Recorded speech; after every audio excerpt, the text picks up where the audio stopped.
Here are some problems that are coming up, which have been exposed in schools, that seem to be teaching very seriously unpleasant things, and they're being taught by some extremist Muslims. Why, in this debate, you first of all deny that that is going on, and secondly, think the problem is a spectator cover cartoon. I do not understand. This Muslim woman got absolutely wrecked by Douglas Murray. Take a look. First they came for the tombolas. For what? Look, the problem gambling going on wrong here, in those communities. The problem going on here is we're in the middle of a debate. I mean, the nation is going through something very substantial change, and I think that what we've been discussing in recent days and what we've been discussing this morning kind of reflects this. I mean, until very recently, you know, if you said to people, and it comes back to the British values thing as well, if you said to people until very recently, what is Britain, what are British values, you'd have got a fairly clear reply along the lines of, you know, a Protestant Christian country, we have institutions of church and state and monarchy and so on, which represent the country. As one of the results of mass immigration of recent decades, there has been a substantial change in the country. All sorts of good things have come from that, and some negatives have. But one of the things that has come from it is this confusion about what it is we are. We want to be open and tolerant, we want people to be able to practice their faiths, we want people to be able to express themselves and live the lives they want to live. What we're finding it very hard to do at the moment, and I mean the French secular example has already come up, is to work out where our lines are drawn as a nation, because they're not clear at the moment. It's impossible to draw those lines, isn't it? It may prove impossible. It may be that we do something like the French state did and try to draw very clear lines. That's what you've heard in recent days. There's a bit of it already this morning, that, you know, there's a problem with some schools that are actually, you know, state secular schools that happen to have had... How bad are these problems? The problems exposed in Sir Michael Wiltshaw's report are pretty serious, and there's more to come.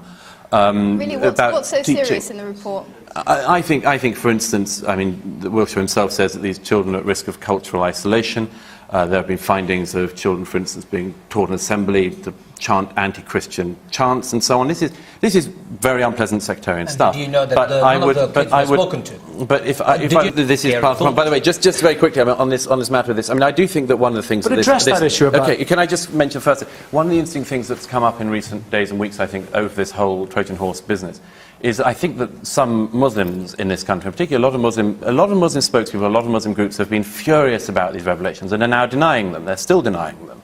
And this is something like happened in the Catholic Church over the paedophilia scandal. People just don't want to admit it. They don't want dirty laundry to be aired in public. They genuinely think that... And that's why there's still this denial, even now. There's an official report by Sir Michael Wiltshaw. It's found some very disturbing things. Some people still think that it don't exist. Do you think it's all been made up? What I actually know is that there are serious governance issues. There have been internal administrative issues. Whether there are issues of extremism, which is what you're peddling, and what, in fact, the publication you work for is peddling by publishing one of the worst covers in this country that I have ever seen, suggesting that young children are vehicles for extremism and terrorism. You should be ashamed to be associated.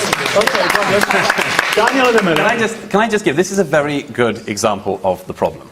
Miriam, you are a very prominent spokesperson, you're a voice, you're a very prominent convert to Islam, you have a voice. I don't call myself a convert, so don't call me one. Whatever it is you want to call yourself. You have a voice.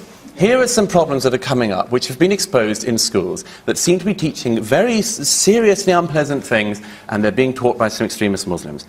Why, in this debate, you first of all deny that that is going on, and secondly, think the problem is a spectator cover cartoon. I do not understand. The problem is not the spectator cover. I think the issue is Miriam first. I want to speak to Daniel Hannan. Miriam, respond to that. You're trying to suggest what you're trying to do is support the Gove's agenda here, which is there are absolutely issues within these schools, and I think everyone, including the Hands Off Birmingham School campaign and others, have acknowledged that there are certain people who should even stand down as a consequence of some of the revelations in this report and reports that will come.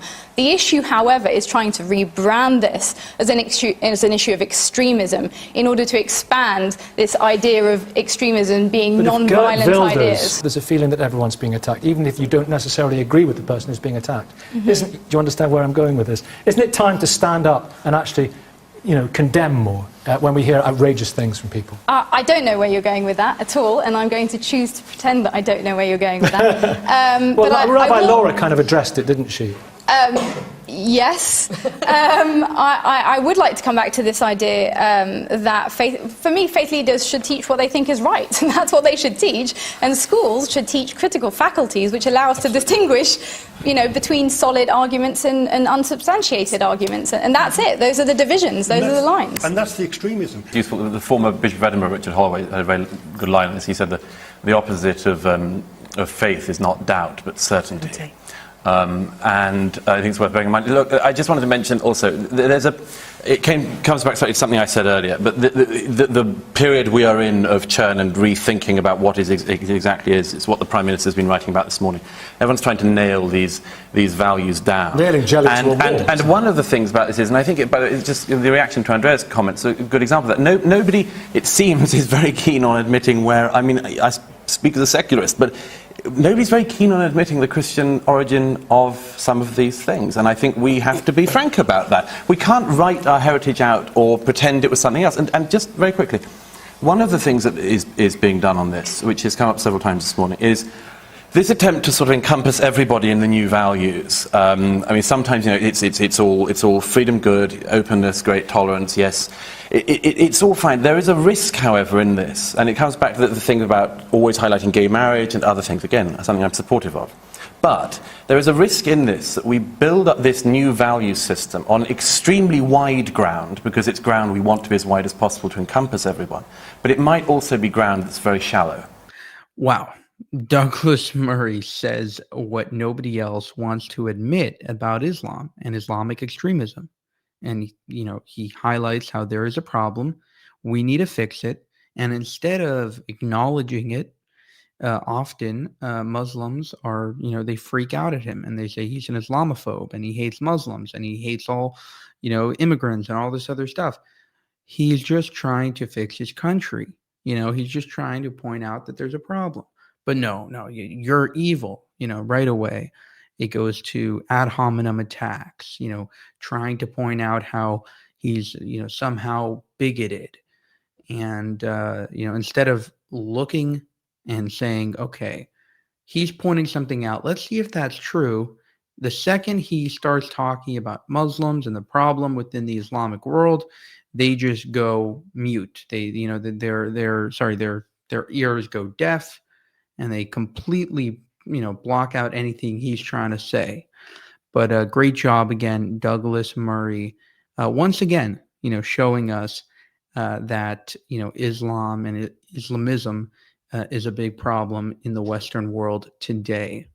Thank you for watching this video. For more, subscribe to the channel. If you want to help us make more of these videos, you can go to buymeacoffee.com/JewishUncensored. Thank you for watching, and I'll see you in the next one.